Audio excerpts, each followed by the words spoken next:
Everyone, I'm Justin Brady. This is the first book corner I've ever done. I've been doing this 3 years, and now I get to do a book corner. But I am the host, of course, of Drucker Forum TV, and proud to be with you all. Today, I'm joined by Richard Cockett, the senior editor of the Economist, and, of course, the author of Vienna. We have it right here.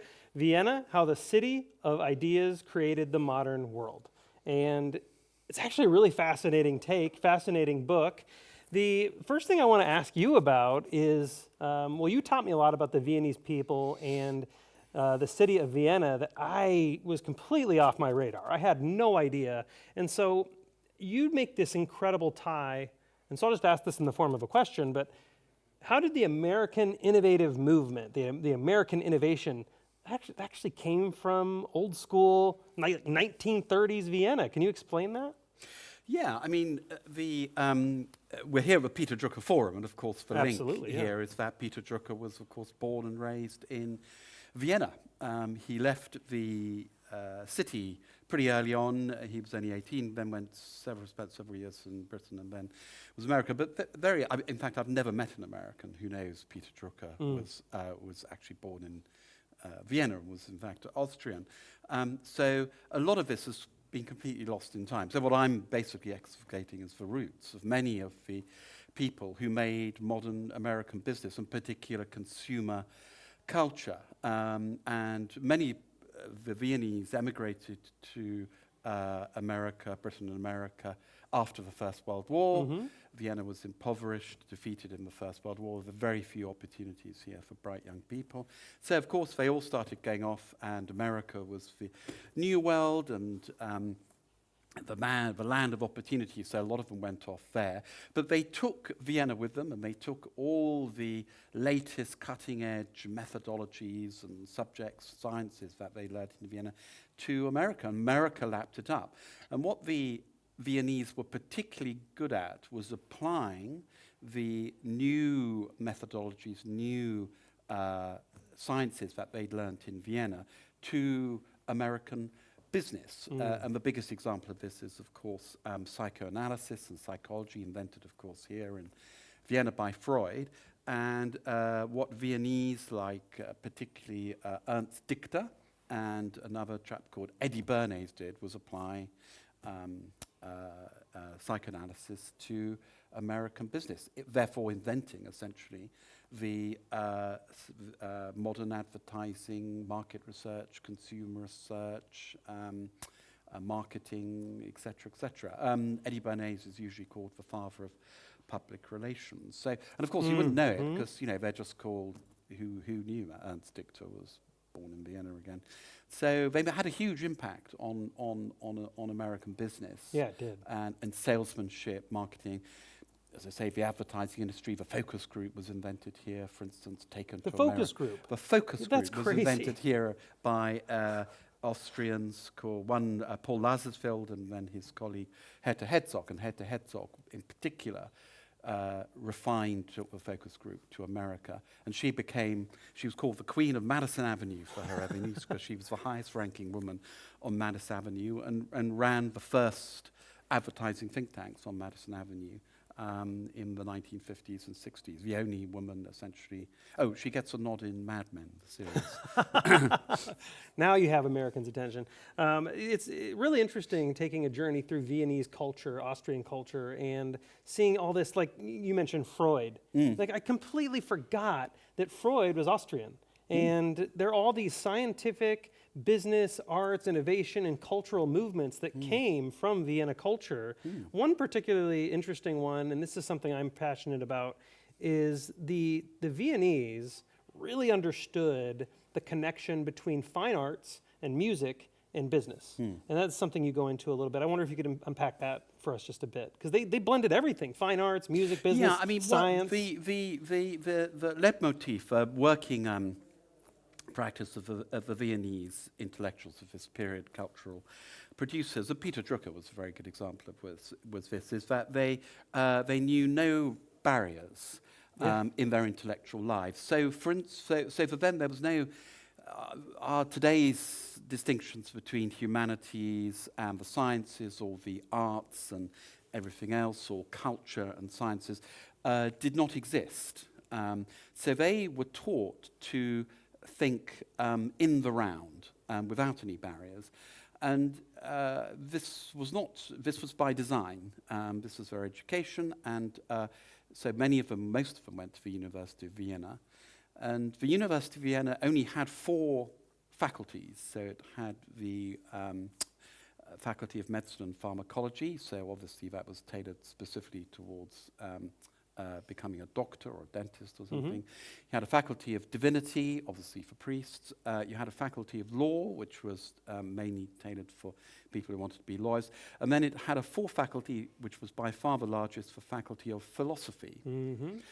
And the Faculty of Philosophy was basically, you came there to study knowledge and the production of knowledge and the roots of knowledge across everything. So there you learn, you would encompass the natural sciences, biology, chemistry, physics, maths, languages, history, philosophy, of course, politics, legal studies, everything.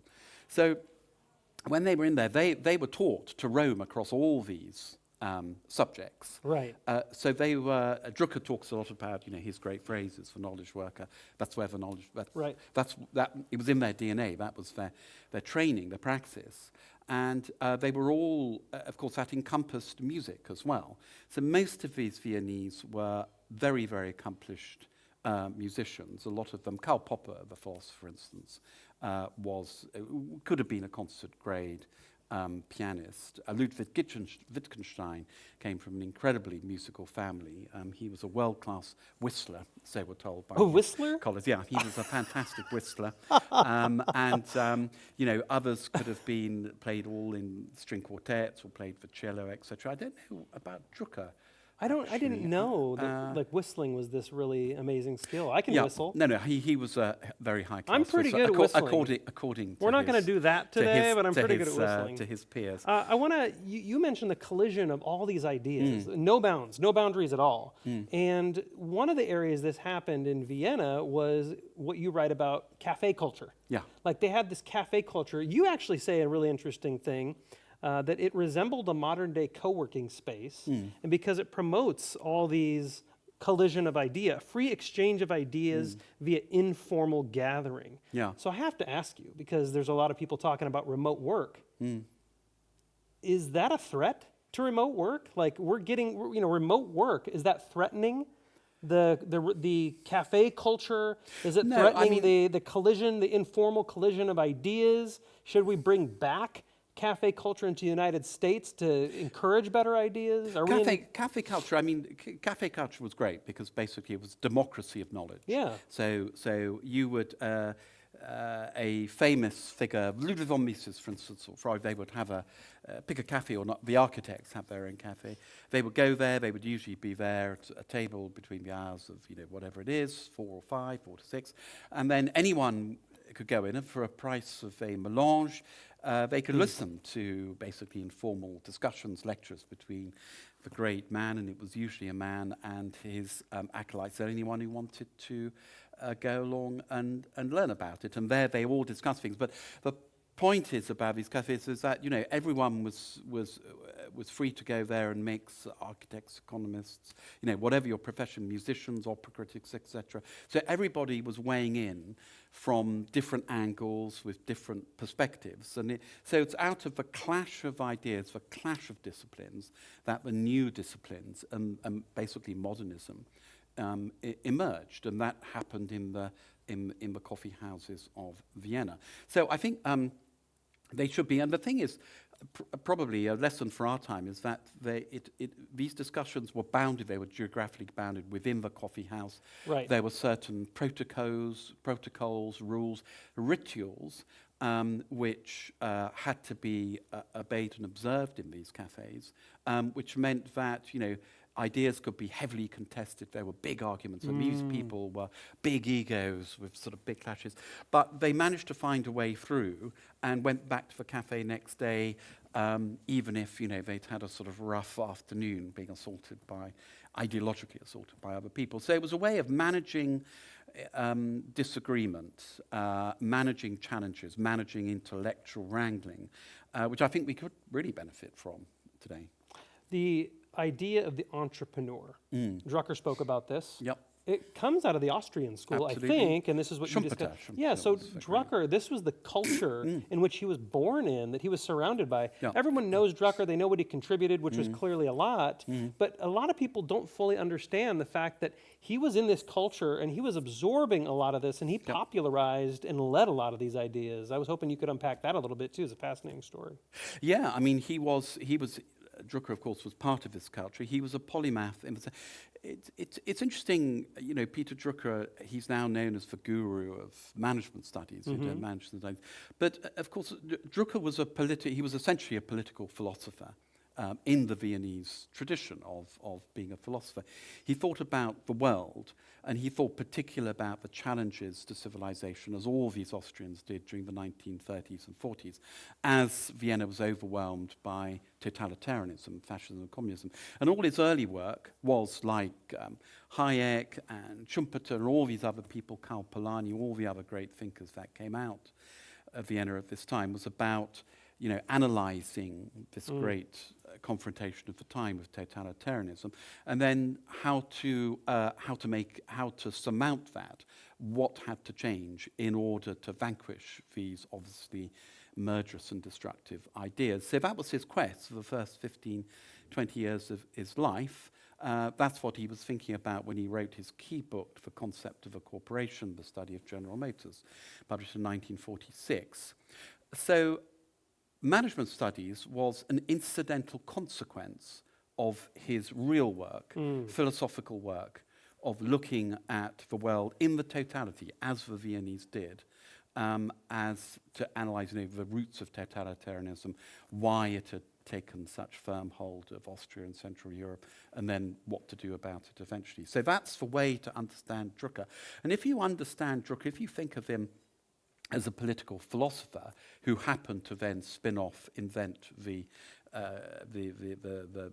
whole school of management studies, that's a much better way of understanding him. Richard Cockett, senior editor of The Economist, and of course the author of Vienna, How the City of Ideas Created the Modern World. Thank you so much for coming on Drucker Forum TV. I really appreciate it. Thank you very much.